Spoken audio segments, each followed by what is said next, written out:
जय श्री कृष्णा दोस्तों, स्वागत है आपका इंस्पायरिंग हिंदी स्टोरीज में। आज हम आपको सुनाने जा रहे हैं एक ऐसी कहानी जिसे सुनकर आप अपनी हंसी नहीं रोक पाएंगे। यह कहानी है एक ऐसे आदमी की जो खुद को दुनिया का सबसे बड़ा जासूस समझ बैठा, जबकि उसे यह भी नहीं पता था कि सुराग कहाँ ढूंढना है। तो आइए शुरू करते हैं भोला राम बना जासूस। इस मज़ेदार कहानी में प्रवेश करते हैं तो दिल थाम के बैठिए, कान खोल के बैठिए। सुंदरपुर गांव में भोला राम नाम का एक सीधा साधा आदमी रहता था। वह इतना भोला था कि अगर कोई कह देता कि आसपास से पैसे बरस रहे हैं तो वह सच में छाता लेकर बाहर निकल जाता। लेकिन उसके दिल में एक सपना था कि वह एक दिन बड़ा जासूस बनना चाहता था और एक दिन जरूर बनेगा। उसने ना जाने कितनी जासूसी कहानियां पढ़ रखी थीं। हर समय हाथ में एक पुरानी नोटबुक और कान के पीछे पेंसिल लगाए घूमता रहता था। गांव वाले उसे देखकर मुस्कुराते और कहते, लो आ गया हमारा महान जासूस। भोला राम गर्व से सीना चौड़ा और कर लेता था। एक सुबह पूरे गांव में हड़कंप मच गया। मुखिया की सबसे प्यारी सफेद मुर्गी गायब हो गई।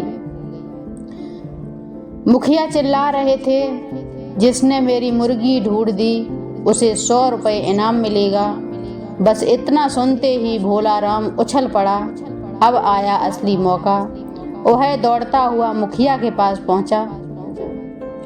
चिंता मत कीजिए, आज शाम तक मुर्गी आपके सामने होगी। मुखिया ने हंसते हुए कहा, अच्छा तो आज से तुम गांव के जासूस हो। पूरा गांव हंसी से गूंज उठा। भोला राम ने सबसे पहले घटना स्थल का निरीक्षण किया। वह जमीन पर घुटनों के बल बैठा, आंखें छोटी करके मिट्टी देखने लगा। अचानक उसे एक सफेद पंख मिला। वह जोर से चिल्लाया, मुझे सुराग मिल गया। गांव वाले दौड़ पड़े। भोला राम बोला, इसका मतलब है मुर्गी के पंख थे। एक पल की चुप्पी, फिर पूरा गांव ठहाकों से गूंज उठा। एक बूढ़ा बोला, अरे भाई, मुर्गी के पंख ही तो होते हैं। भोला राम ने तुरंत नोटबुक में लिखा, सुराग नंबर 1, मुर्गी उड़ नहीं सकती लेकिन उसके पंख जरूर हैं। अब उसने गांव के हर जानवर से पूछताछ शुरू कर दी। सबसे पहले वह गाय के पास गया। बताओ, रात को क्या देखा? गाय ने अम्मम किया। भोला बोला, यह कुछ छिपा रही है। उसने नोटबुक में लिख लिया, गाय संदिग्ध है। फिर वह बकरी के पास गया। बकरी मैं करने लगी। भोला राम बोला, लगता है इसे भी कुछ पता है। बच्चे हंस हंस कर लोटपोट हो रहे थे। तभी उसका दोस्त कालू आया। अरे भोला राम, जानवरों से क्या पूछताछ कर रहे हो? भोला राम बोला, असली जासूस हर किसी से पूछताछ करता है।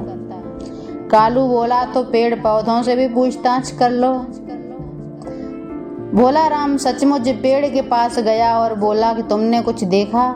कालू जमीन पर बैठकर हंसने लगा। दोपहर तक भोला राम थक गया, उसे कोई सुराग नहीं मिला। तभी उसने देखा कि जमीन पर छोटे छोटे पैरों के निशान हैं। वह खुशी से उछल पड़ा। बोला, मिल गया। वह उन निशानों के पीछे पीछे चल पड़ा। पूरा गांव उसके पीछे।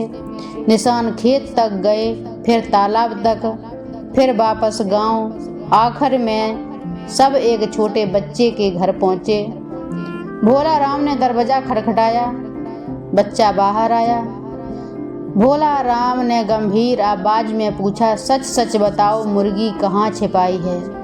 बच्चा बोला, कौन सी मुर्गी?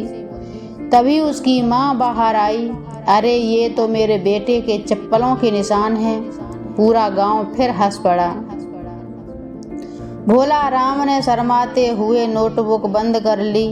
तभी लेकिन उसे दूर से कुकड़ू कू की आवाज़ सुनाई दी। भोला राम के कान फिर से खड़े हो गए। रुको, आवाज़ उधर से आई है। वह दौड़ पड़ा और पूरा गांव उसके पीछे।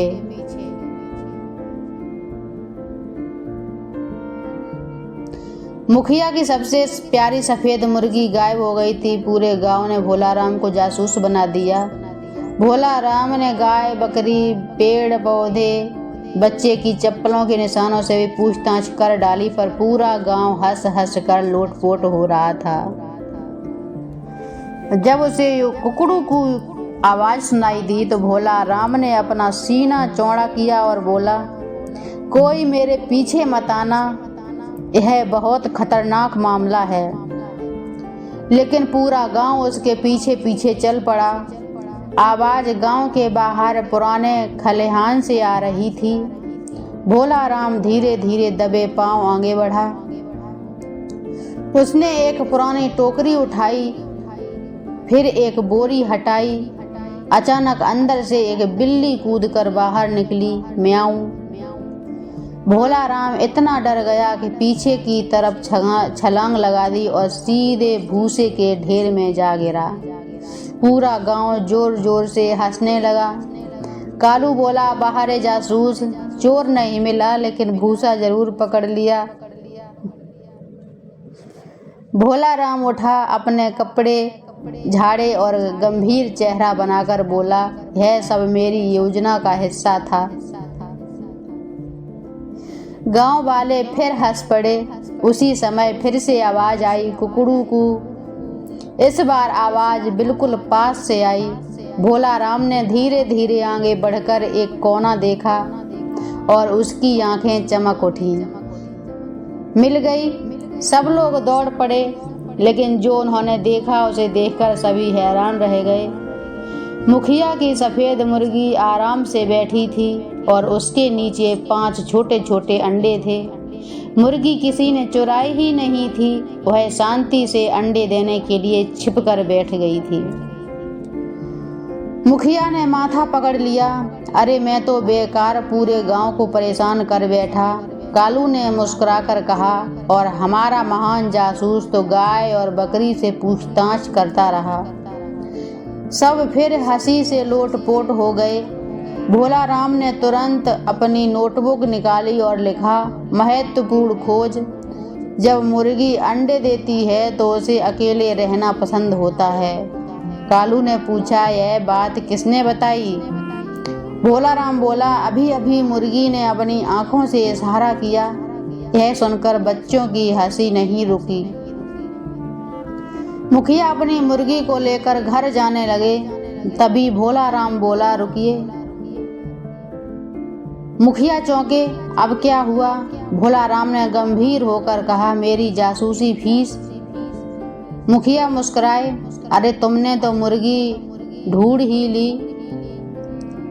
तो उन्होंने 100 रुपए का इनाम भोला राम को दे दिया। भोला राम खुशी से उछल पड़ा। इनाम मिलते ही उसने पूरे गांव को मिठाई खिलाने का फैसला किया। वह हलवाई की दुकान पर पहुंचा। बोला, 100 रुपए की सबसे अच्छी मिठाई दे दो। हलवाई ने डिब्बा पकड़ा दिया। भोला राम ने पूछा, कितने पैसे हुए? हलवाई बोला, 100 रुपए। भोला राम ने जेब से वही इनाम निकाला और दे दिया। घर लौटते समय उसकी जेब फिर खाली थी। कालू हंसते हुए बोला, वाह, इनाम भी गया और जेब भी खाली। भोला राम बोला, लेकिन सबने मिठाई तो खाई। उस दिन से गांव के बच्चे उसे देखते ही कहते, जासूस जी, आज कौन सा नया केस है? भोला राम गर्व से कहता, आज मैं पता लगाऊंगा कि हमारी बकरी हर रोज पड़ोसी के खेत में ही घास क्यों खाती है। यह सुनकर पूरा गांव फिर हंसी से गूंज उठता।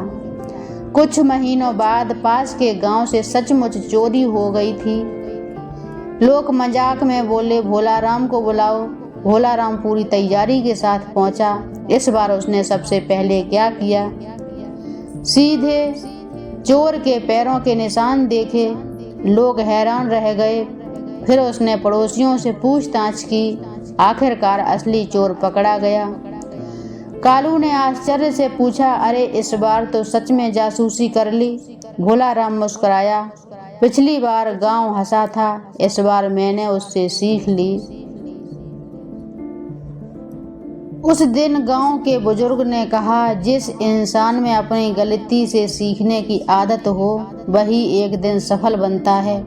पूरा गांव तालियां बजाने लगा और भोलाराम वह मुस्कुराकर बोला, अब अगला केस कौन सा है? तो दोस्तों, जिंदगी में हमेशा गंभीर रहना जरूरी नहीं। कभी कभी एक छोटी सी मुस्कान किसी का दिन बदल सकती है। अगर आपकी वजह से किसी के चेहरे पर हंसी आ जाए तो समझ जाइए आपने बहुत बड़ा काम किया है। हंसते रहिए, मुस्कुराते रहिए और दूसरों को भी मुस्कुराने की वजह दीजिए।